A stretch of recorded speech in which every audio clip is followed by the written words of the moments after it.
support Palestine, but I do not support Ukraine. And this is a video for people who don't understand how anybody could take that position.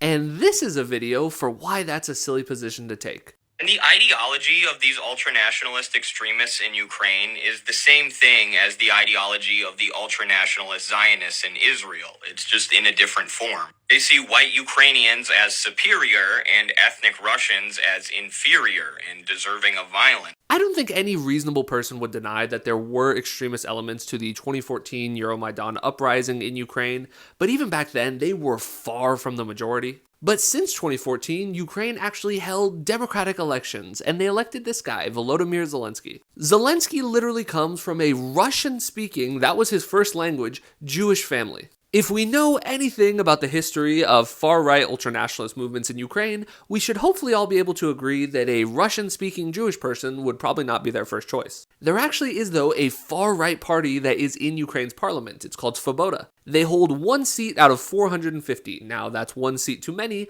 but a far cry from them controlling the government. So if we wanted to find an example of ultra-right-wing violence being perpetrated in Ukraine, we wouldn't want to look at the Ukrainian government, we would want to look at the Russian government. Former Russian President Dmitry Medvedev has said that Ukrainian territory is Russian. Putin himself has repeatedly sought to use history, often sloppily and inaccurately, to undermine the notion of Ukraine as a legitimate nation. But never forget that it is not just words. Russia has not only launched a full-scale invasion of Ukraine, but they have annexed Ukrainian territory. They say this territory is now Russia. In terms of annexing territory in the modern era, this puts Russia in the company of Israel, not Ukraine. If you oppose ultranationalist violence attempting to destroy a society, you should support Ukraine, as they have been on the opposing side of that fight for years now.